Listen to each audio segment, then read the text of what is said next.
Assalamualaikum warahmatullahi wabarakatuh. Selamat datang rekan-rekan mahasiswa seluruhnya. Hari ini kita akan belajar bersama terkait asuhan keperawatan pada sistem integumen. Yang pertama, kita harus tahu apa sih pentingnya kulit. Kulit itu adalah salah satu bagian yang sangat vital karena memiliki banyak fungsi. Yang pertama jelas sebagai pertahanan tubuh dari bakteri, zat kimia, kondisi ekstrim, pencegah terjadinya dehidrasi, dan termoregulator tubuh. Bisa dibayangkan jika tubuh kita tidak terbungkus oleh kulit, maka akan nampak mengerikan sekali ya. Semua akan tembus pandang.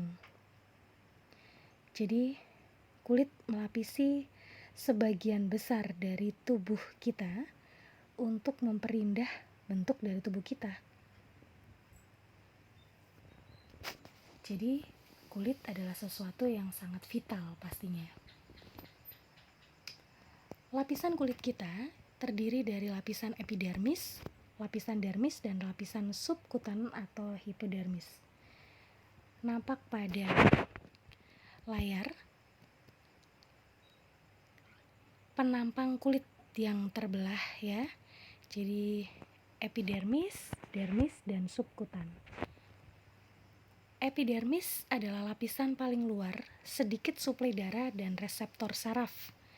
Jadi tersusun oleh beberapa lapisan. Pada epidermis ada lapisan corneum, stratum lucidum, stratum granulosum, stratum spinosum, dan stratum germinativum atau basale.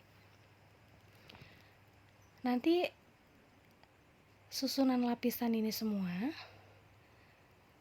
pastinya terdapat pada bagian epidermis, yaitu lapisan paling luar, sedikit suplai darah dan reseptor saraf. Selanjutnya adalah lapisan dermis yang tersusun oleh dua lapisan, lapisan papilaris dan lapisan retikularis.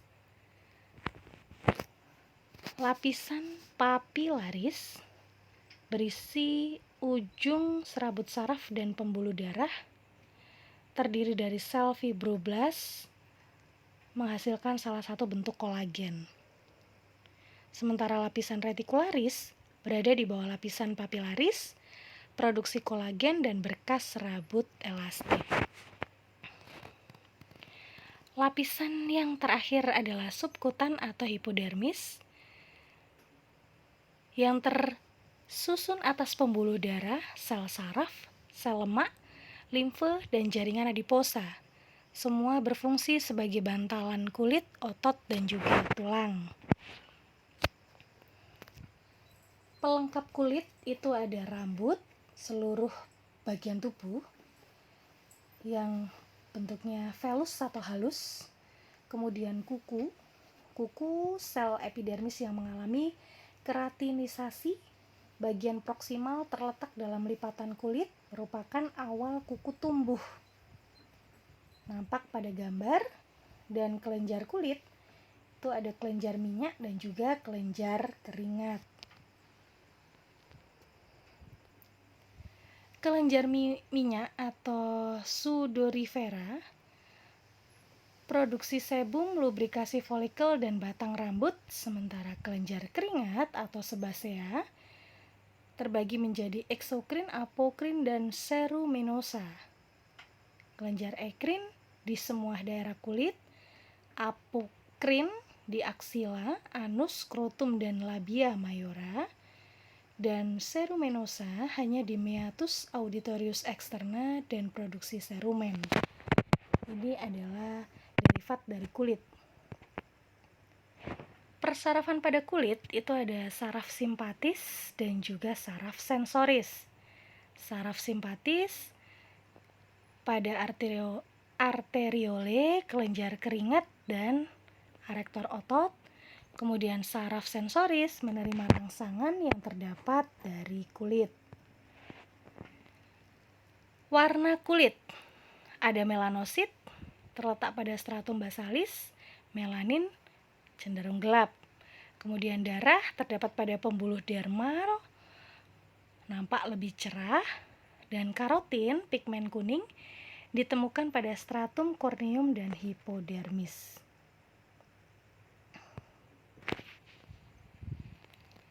Fungsi kulit ada beberapa. Yang pertama sebagai perlindungan terhadap dehidrasi dan injuri mekanik pertahanan tubuh tadi ya.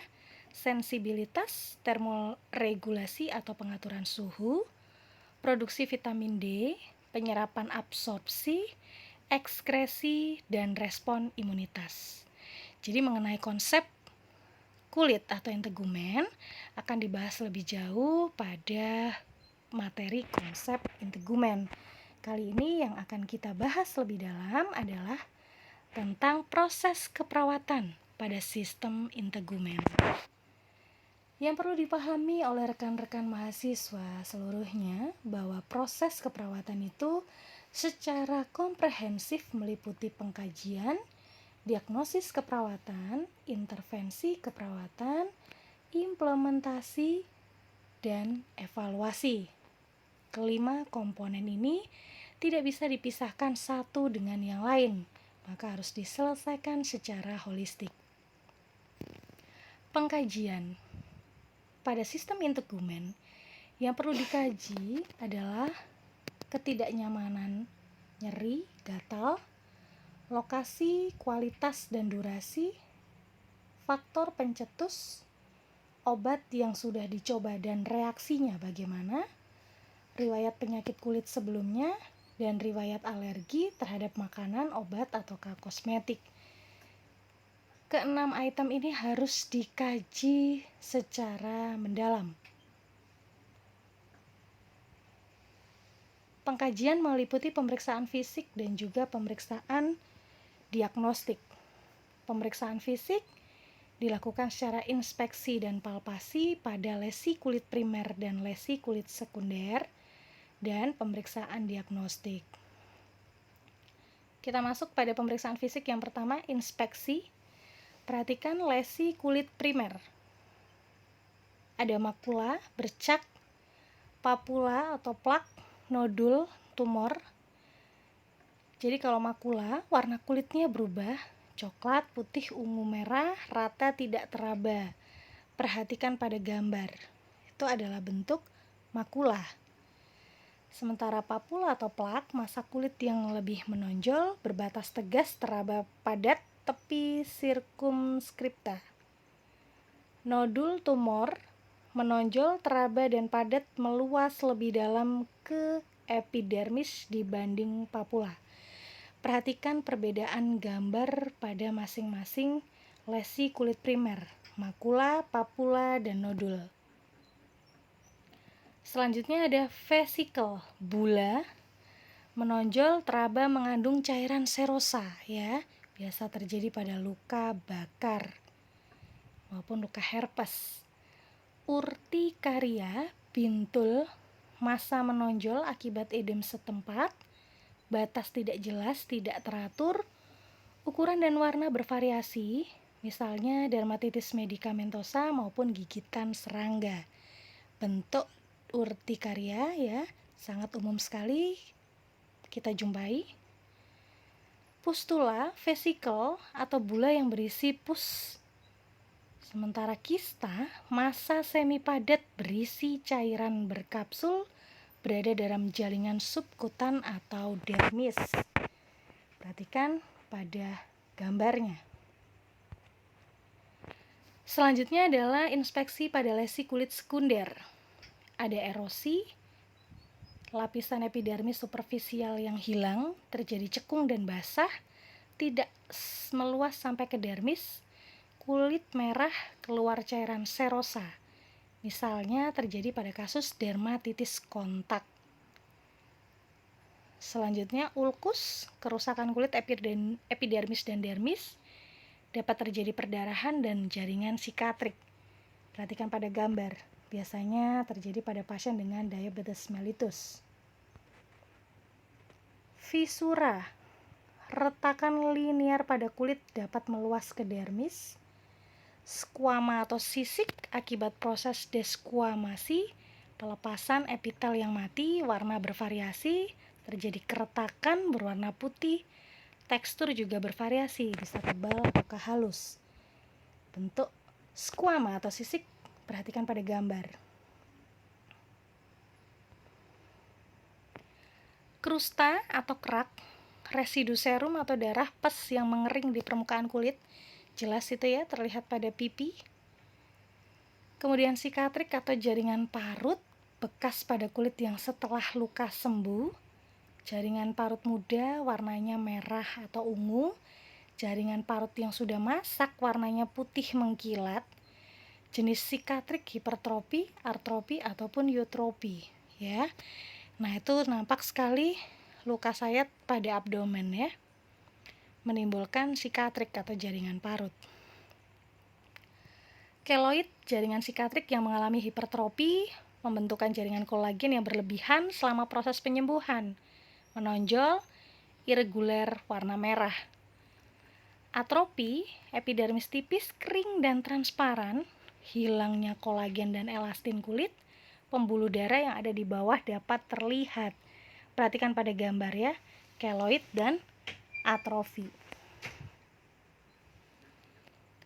Selanjutnya lesi kulit vaskuler, ada peteki, ekimosis, dan spider angioma.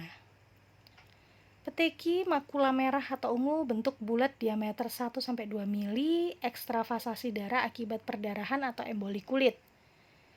Ekimosis makula bundar, lebih besar dari peteki, warna bervariasi dan berubah, hitam, kuning, dan hijau.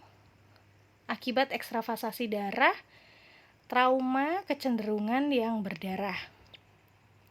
Spider angioma, lesi arteriola warna merah, badan di tengah dan cabang-cabang yang menyebar, pucat ketika ditekan, terdapat di wajah, leher, lengan, dan badan. Nah, perhatikan pada gambar perbedaan dari peteki, ekimosis, dan spider angioma. Setelah kita inspeksi, kita perhatikan ukurannya. Ukuran ada miliar, lentikular, numular, dan plakat. Miliar itu sebesar kepala jarum pentul, lentikular sebesar kacang hijau jagung, numular sebesar uang logam Rp100, plakat lebih besar dari uang logam Rp100. Nah, ini adalah estimasi besaran jenis luka yang dihasilkan atau yang terjadi pada kulit. Istilahnya ada miliar, lentikular, numular, dan plakat. Masing-masing punya definisi yang berbeda. Setelah inspeksi, tahap berikutnya adalah palpasi. Tujuan dari palpasi adalah membandingkan sisi satu dengan yang lain. Apakah terjadi kehangatan kulit yang merupakan reaksi dari demam?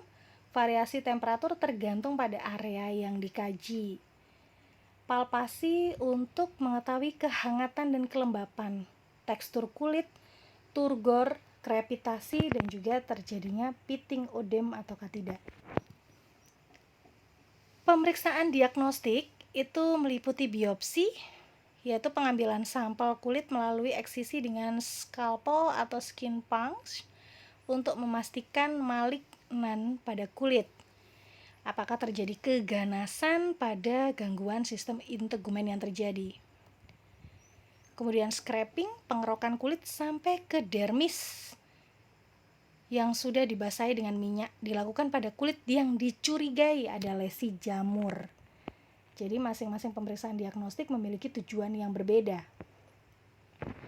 Woods light, visualisasi kulit dalam ruang gelap dengan sinar merkuri untuk membedakan lesi dermis, epidermis, dan lesi hipopigmentasi ataukah hiperpigmentasi.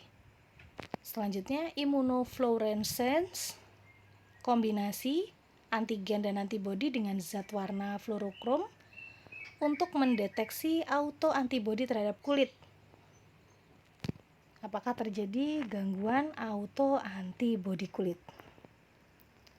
Kemudian PET test untuk mengenali substansi yang menimbulkan alergi dengan plester khusus. dengan interpretasi hasil ada positif lemah, positif sedang, dan positif kuat. Kemudian Zangsmeer untuk memeriksa sel-sel kulit yang mengalami pelepuhan, misalkan herpes zoster, herpes simplex maupun varicella. Jadi kesimpulannya, masing-masing pemeriksaan diagnostik tersebut memiliki fungsi dan tujuan yang berbeda. Intervensi keperawatan pre dan pasca PET test yang perlu diperhatikan adalah anjurkan untuk tidak menggunakan obat jenis kortison 1 minggu sebelum pemeriksaan, jelaskan prosedur dan lama pemeriksaan, anjurkan mempertahankan daerah tes punggung tetap kering, dan anjurkan pasien untuk kembali 2-3 hari untuk melepas plester dan memeriksa daerah tes. Setelah tahap pengkajian, kita masuk pada tahap diagnosis. Rumus diagnosis ini, saya rasa rekan-rekan mahasiswa sudah cukup paham bahwa komponen diagnosis keperawatan itu ada problem, etiologi, sign and symptom, atau masalah, penyebab, tanda, dan gejala. Rumus untuk membuat diagnosa aktual menurut buku SDKI adalah masalah berhubungan dengan penyebab dibuktikan dengan tanda ataupun gejala.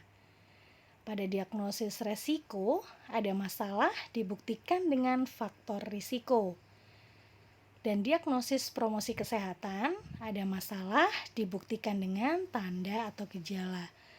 Rumus tersebut sudah baku dan sudah menjadi ketetapan, maka mahasiswa harus betul-betul bisa mengaplikasikan rumus tersebut dalam penetapan diagnosis keperawatan.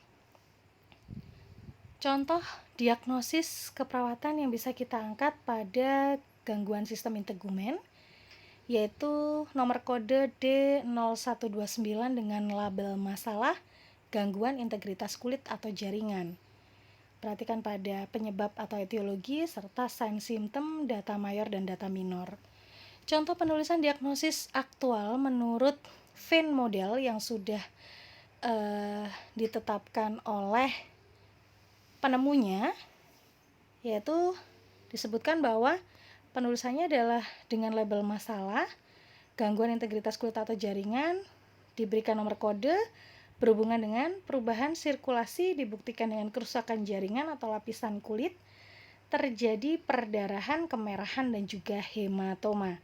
Hal ini merujuk dari SDKI tahun 2017 halaman 282.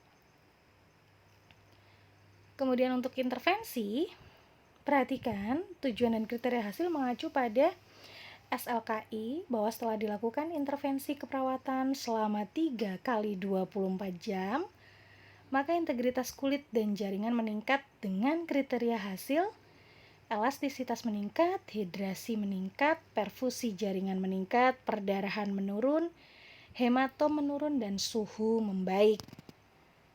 Rencana tindakan yang perlu dicermati adalah intervensi utama, yaitu perawatan integritas kulit dan juga perawatan luka. Masing-masing intervensi utama tersebut diuraikan dan harus mengandung unsur intervensi secara observasi, terapeutik, edukasi, dan juga kolaborasi jika perlu. Nah, keempat komponen tersebut harus terurai pada masing-masing intervensi utama. Perhatikan pada layar bagaimana cara penetapan poin-poin dalam sebaran intervensi utama tersebut. Selanjutnya, implementasi dan evaluasi keperawatan. Implementasi adalah aplikasi dari intervensi keperawatan. Evaluasi untuk asuhan keperawatan pada gangguan sistem integumen meliputi proses penyembuhan luka, tidak ditemukan adanya peradangan, tidak ada perdarahan, dan keadaan luka bersih. Ini adalah poin-poin yang harus dievaluasi ketika proses keperawatan sudah sampai pada tahap evaluasi. Baik, terima kasih atas perhatian rekan-rekan mahasiswa seluruhnya. Semoga materi yang kita pelajari hari ini bermanfaat bagi semuanya. Saya akhiri untuk materi hari ini. Terima kasih. Wassalamualaikum warahmatullahi wabarakatuh.